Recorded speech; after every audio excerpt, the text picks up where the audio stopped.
এখন বাছনি সমিতিৰ দ্বাৰা পলিটেকনিকৰ প্ৰবক্তাসকলক নিযুক্তি দিয়া হৈছিল, অধ্যাপকসকলক নিযুক্তি দিয়া হৈছিল আৰু তেখেতসকল আছিল অতি মেধাসম্পন্ন ইউনিভাৰ্চিটি টপাৰসকল আছিল।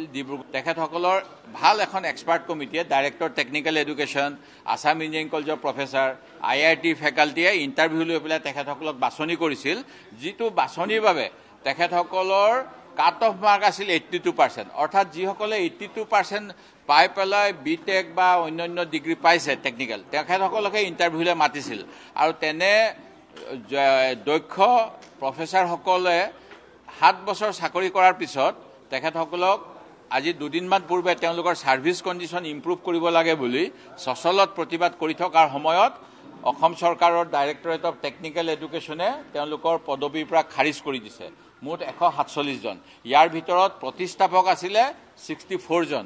এই বিষয়টো অতি গুৰুত্বপূৰ্ণ।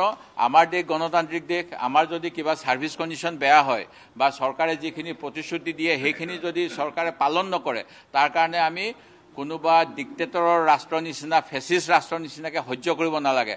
আমাৰ দেশ গণতান্ত্ৰিকভাৱে আন্দোলন কৰি স্বাধীন হৈছে, সেই গতিকে আমি অধিকাৰ কাৰণে আন্দোলন কৰিব পাৰোঁ। কিন্তু এই আন্দোলন কৰা ব্যৱস্থাটো বিজেপি চৰকাৰ, মুখ্যমন্ত্ৰী ডাঙৰীয়াৰ সহ্য নহ'ল আৰু 147 জনক ছাঁটাই কৰিলে। ইয়াৰ প্ৰতিবাদত আমি আলোচনা কৰিব বিচাৰিছিলোঁ। আজি সভা স্থগিত যি প্ৰস্তাৱ, ইয়াক আজি মাননীয় অধ্যক্ষই অগ্ৰাহ্য কৰিছে। সদন কিছু সময়ৰ বাবে তেখেতে স্থগিত ৰাখিছে। আমি বিষয়টো আমাৰ সদস্য দিগন্ত বৰ্মনে আনিছিলে অন্য এটা ডিভাইচত, আমি পুনৰ উত্থাপন কৰিবলৈ চেষ্টা কৰিম। আৰু অসমৰ গুজৰাটত আইন আছে 85% 3rd গ্ৰেড 4th গ্ৰেড চাকৰিৰ কাৰণে থলুৱা নিযুক্তি হ'ব লাগে। অসমত সেই আইন আনিবলৈ আমি 2017 চনত পৰামৰ্শ দিয়াৰ পিছতো অসম চৰকাৰে সেয়া কিয় গ্ৰহণ কৰা নাই? ইয়ালৈ অন্যান্য ৰাজ্যৰ পৰা 3rd গ্ৰেড 4th গ্ৰেড মানুহ আহি আছে, পাৰামিলিটাৰী ফ'ৰ্চত ভৰ্তি হৈ আছে, এইমছত ভৰ্তি হৈ আছে।